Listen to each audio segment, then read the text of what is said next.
Hey guys, JH, welcome to the practice tee. Okay, today we're just going to reinforce a little bit of the detail that we went through yesterday. And I've changed the orientation here. We're going to hit some shots downrange, and it's very overcast and there's a big storm coming in, so I'm going to try and get this done before the storm. So I might be a little rushed and a little quick in everything I do today. And it's very humid, guys. It's just incredible. The grips are really, and my hands are just sticky. They're slippery. Okay, so we're not going to depart from the general theme. It is the non-negotiables ongoing.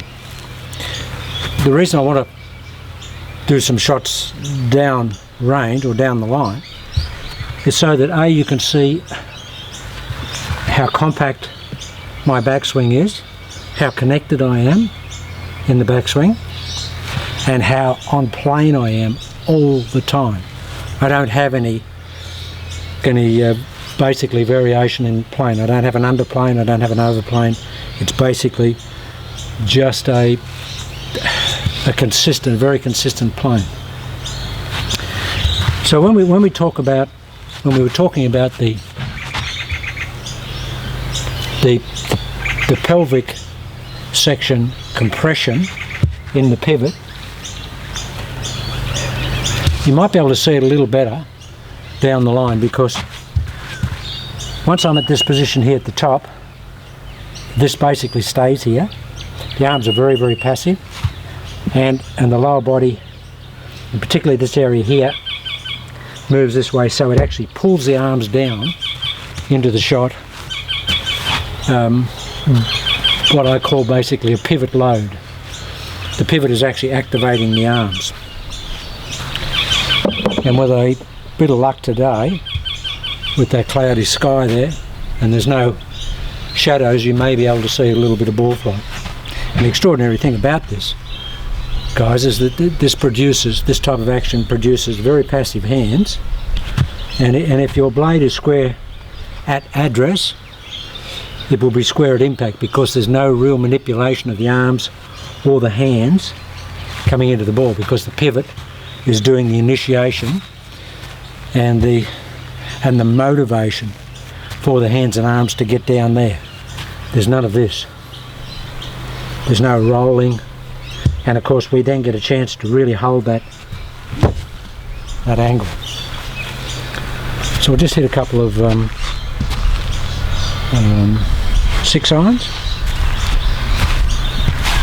And so what I'm going to do, guys, is basically, just show you the pivot, and then to show you how the arms really do stay as connected as they possibly can. I actually feel like the swing is very much like this. That's what it feels like, but not with my shoulders going in that plane.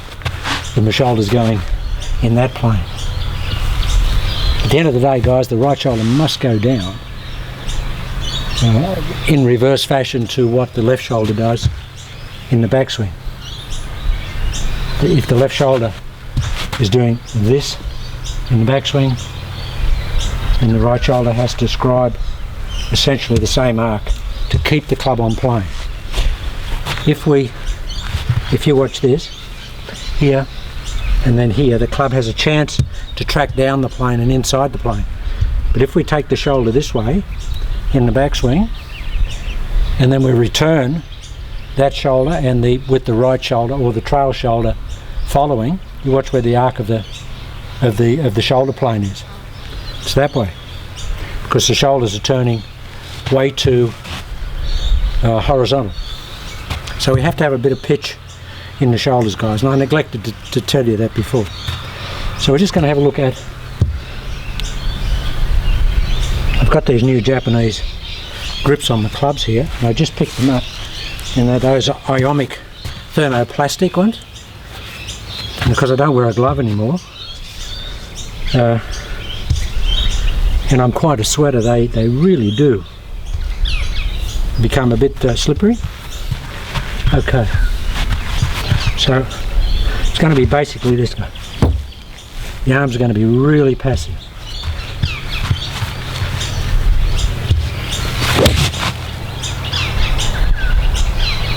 Now if you can see that ball flight, it's just basically dead straight with a little touch of draw.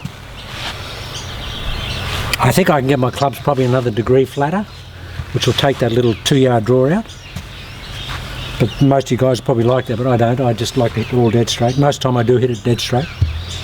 And that's because of my time with Mo Norman and having the Mo Norman teaching facility for 10 years and teaching that process of hitting the ball straight. Okay, that was first hit. That was a little bit tight.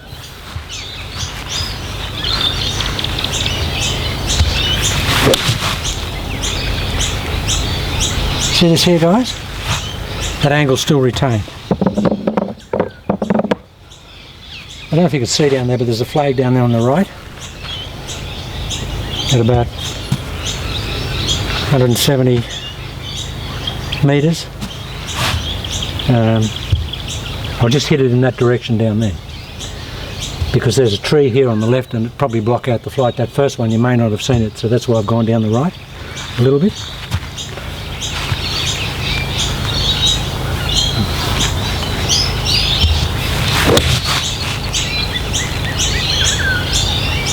See this, guys?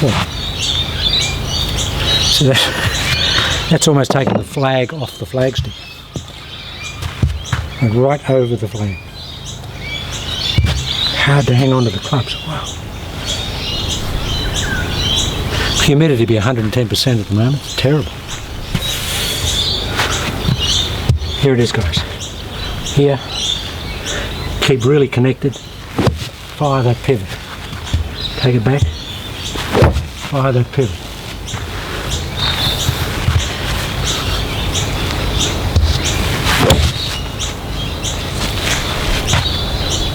And that'll hit the flag. Well, it didn't, but it's like a foot away from it. So the ball doesn't move, guys. It just doesn't move. And they're just the first swings of the day. Dead cold, and I've been in the gym for all morning, so I'm a little tight. Alright, now we'll try and take a fuller backswing. It's basically this, guys. I do this. I feel this is the swing. This is what I feel like. That's what it feels like. It feels like the wrist break this way and then they stay there. They hinge. It's a hinge action. Boy, these grips are slippery.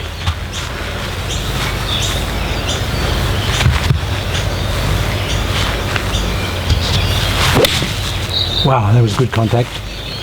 Whew. And as you can see, guys, okay, my swing is normally very compact, but this makes it even more compact because the arms are almost welded to the body.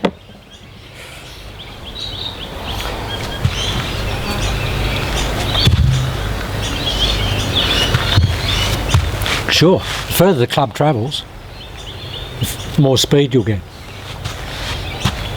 But this swing will give you good distance and it'll certainly give you great accuracy.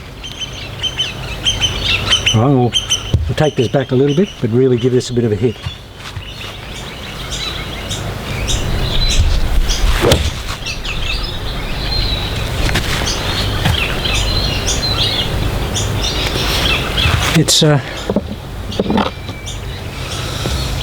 It's very automatic, guys. I don't have any feeling of what I'm doing with my hands or the club. I just don't, because they're being motivated by this. And frankly today, and that's why I say this is a methodization. You have to methodize what you're doing. There can't be any half measures. You have to do these things. And even I'm teaching it, but today I'm not doing that enough in those first shots. Concentrating a little bit too much on that and not that. So, I mean, the shots are still really good, but I haven't got that real pelvic pivot. Call it the PV, the pelvic pivot. Okay, we're really trying pelvic crush this one.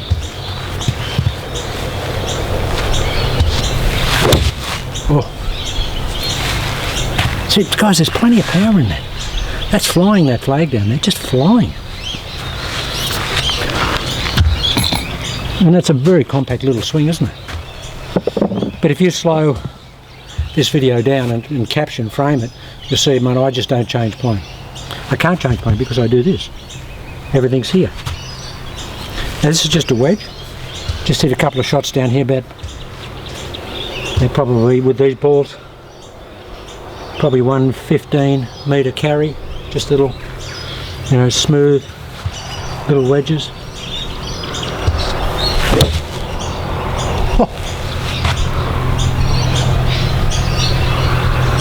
That's just flying 125. See how easy that is? Just 125 range balls.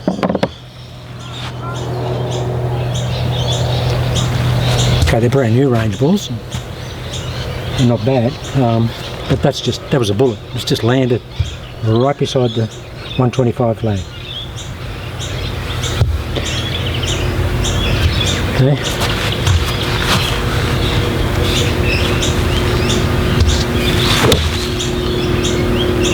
See this, guys, look. None of this. That's why the ball goes dead straight.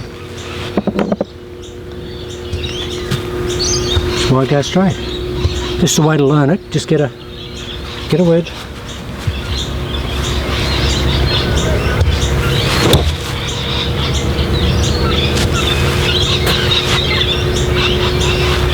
It's very humid and those balls are going a long way. Now I only try and carry a wedge, 110 metres in the air. I can carry it 120, 125, but I don't want to hit it hard. And this is just a little, this is how you learn it, just a little one. Grip it down, get on top of it, just bang it like that. There you go, guys, that's 125. Grip down 4 inches and half swing. It's because the contact is so good. Contact is so perfect. All right, full swing again.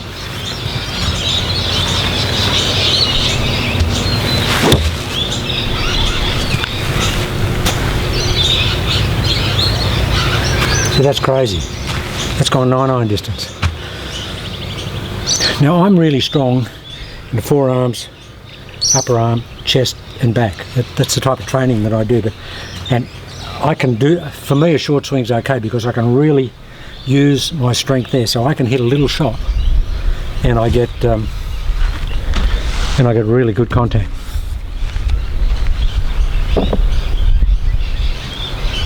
Now I'll hit this a new colourway Great Big Bertha,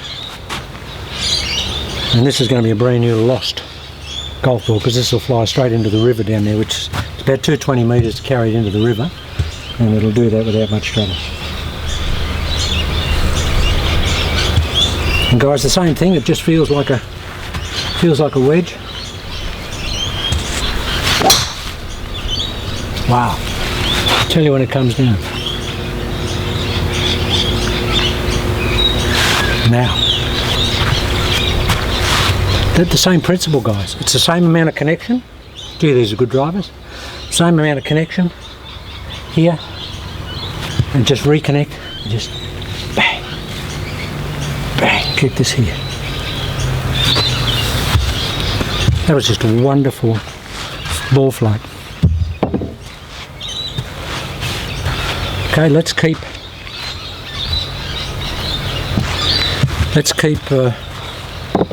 revising.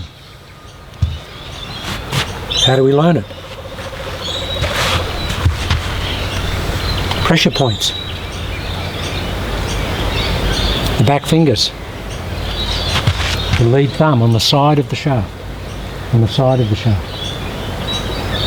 The trail hand being wound on with the index finger, pressure point, side.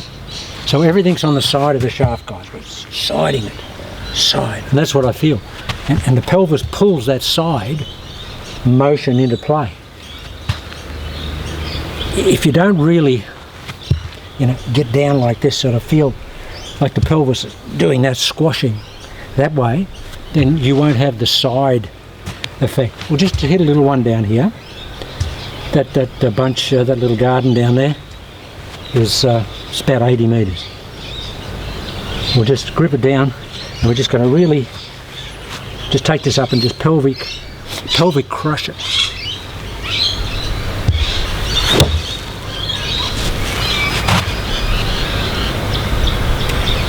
And the Wi-Fi like that, I've just knocked the cactus bloom off.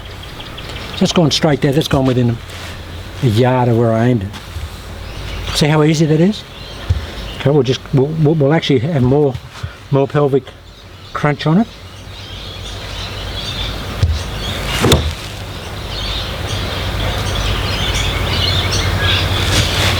Amazing how far they go. That just carries that little, like 100 metre, just with nothing on it. It's crazy.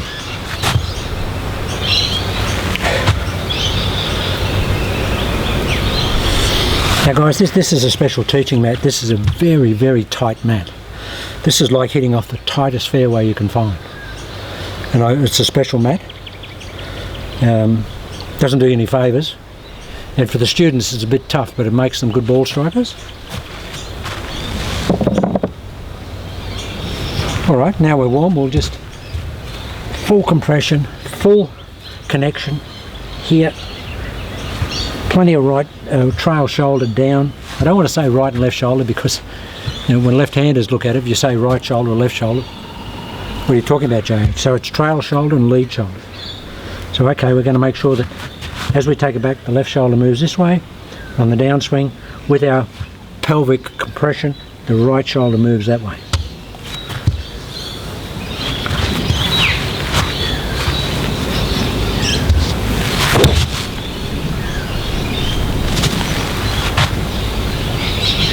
Now I must be still pumped up from the gym because, as you see, that's like a half, three-quarter swing. That's carrying crazy 120. 132 yards. Okay, it's downhill here, but I know how far that is on the flat. I'll just hit one over the garden there, a little bit to the right.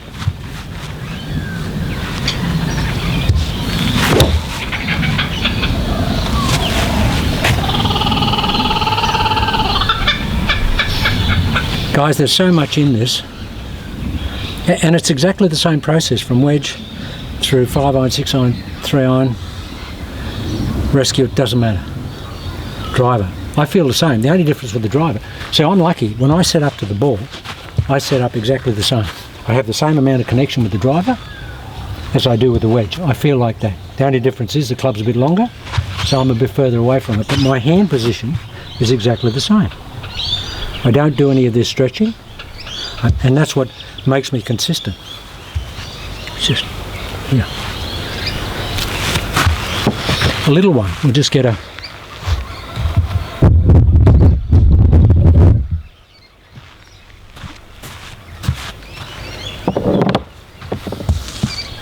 this is 62 degree. Just hit one down here. Don't know if you'll be able to see, you won't see it land because the ground drops away a little bit. But it's exactly the same process, guys. Just learn. Just stand close to the ball, push your shoulder down.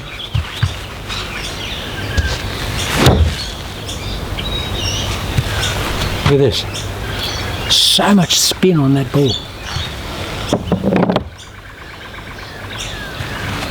So much spin.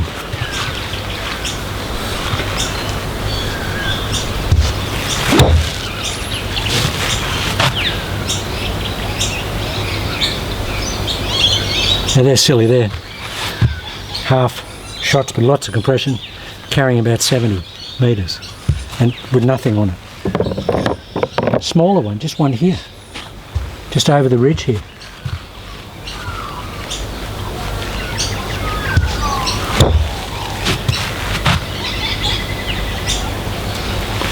It's the same here.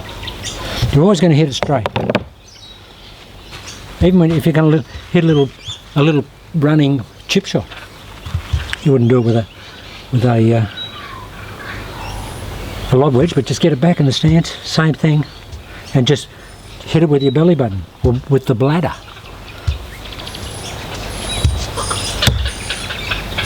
Oh, how good is that? Okay guys, that's what we're going to do. We'll keep that going in terms of the theme for for a couple of weeks, because I really think these are the non-negotiables. If you want to be a consistent hitter, you have to methodise what you do. That's not a word you hear very often, but you have to methodise this process. If you don't methodise it and you don't apply it exactly the same every time, you can't have any consistency. It's not possible. And there's too much of a random approach with most people to their learning. You have to be absolute, definite, committed, unequivocal. This is methodisation in its purest form.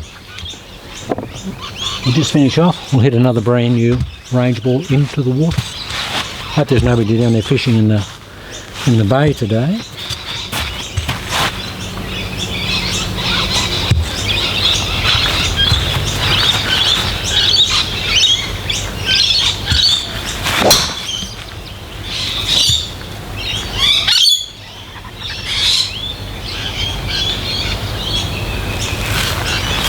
These are great drivers, guys. I've got the latest Ping low spin, the LS Tech. This is just a sweeter golf club. And that's just stock setting. I haven't adjusted. Pull the plastic off and just hit it right now. Okay, just to capsulise, guys. Get connected here, both arms, here. When we take it away, we take it this way. Knee moves that way, shoulder moves this way. Wrist hinges here. When we come up, we initiate the downswing with the pelvis. Here, here, here. And the arms are very passive, see? Yeah. Okay guys, that's just a little bit more of the intro. We'll do more as the week this week progresses and next week, and I'll give you some more finite information, and I'll start showing you how you can actually hit shots and vary the trajectory and the whole shooting match. Okay, guys, that's it for the time being. We'll keep it going, but it's a great theme, and really these are the non-negotiables. If you want to be a good, consistent striker of the golf ball, you must do this. There is no negotiation. You must do this. Okay guys, we'll sign off, and we'll keep the theme going. Maybe do some more tomorrow or on Friday. Bye for now.